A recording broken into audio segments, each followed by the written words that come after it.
Welcome back, everybody. So I always said that my movie reviews were going to start again, and it was always going to start with a Batman review. So Batman Begins was released in June 2005, directed by Christopher Nolan, and was the start of one of the best trilogies I have ever seen. Now, it's always a bit of a toss-up on which one is my favourite out of the trilogy. Dark Knight Rises is probably my least favourite, and this is where it goes like this. The Dark Knight is actually a very good movie, but I'm like this with those two movies. The reason why I like Batman Begins as much as I like The Dark Knight is that the first hour is dedicated to an origin and backstory to Bruce Wayne from the moment his parents were killed right the way through his life, him dealing with grieving that his parents has lost, the pain, the anger, to the point where he needs to leave Gotham to try and understand criminals or why these people do what they do, to the point where even Ra's al Ghul finds him, trains him, and even though Bruce Wayne doesn't believe in what the League of Shadows want to do to Gotham to try and restore order, he still goes back to Gotham and does whatever he can to try and get Gotham back on their feet. I remember when this movie came out, and actually there was somebody that saw this movie before me, which is a complete shock, and I still remember it. And they said, "I'm not sure if you're really gonna like it. The first hour there's hardly any Batman. It's not until the second hour." And it's like, no, I'm actually really gonna enjoy this because this is something they haven't touched on in previous Batman movies. All we had was dream sequences of his parents' death throughout those first four movies, which will be completely different reviews.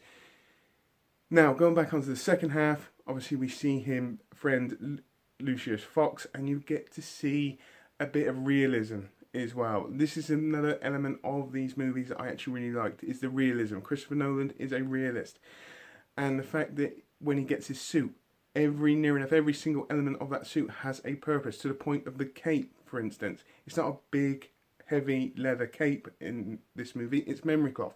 He needs that to be able to go, or basically glide through the sky, to the point of the grapple gun, to the cow, it houses the radio, all that. The tumbler. I love the tumbler, to be honest with you. The guys that made this are absolutely geniuses, because it's probably one of it's not my favourite Batmobile, but to be fair, it's up there, to be honest with you. Now, the storyline itself wasn't really hard to follow in this movie. I do like the storyline. We also have the Scarecrow in this movie, which once again, he is one of my favourite villains in the Batman universe, and I haven't really seen a film with him where he's got a major influence in the movie. He does have a part to play in this, but generally, I think they could have done more. Ra's al Ghul, I remember they're saying that Liam Neeson was a bit too serious in this. I don't believe so. I think he played the part really well. The point is that all of these elements, Batman, even Christian Bale doing his own voice, even though I like the voice he did more in Batman Begins than I did in The Dark Knight. In The Dark Knight it got a little bit deep and very grufty, but you know, all these elements moved into one film actually made a very enjoyable watch. And it's still one of my favourite movies of all time. It's a movie that I've probably watched 1,000 times. I'd always, every time anybody asks me, how would you rate Batman Begins? And it will always be 10 out of 10. So on that note, please tell me what you think. Put it in the comments down below. Did you like this movie? Did you not like this movie? Do you have the same rating as me? Please put it in the comments down below. I hope you have a great rest of the day, whatever you're doing. Please take care and goodbye.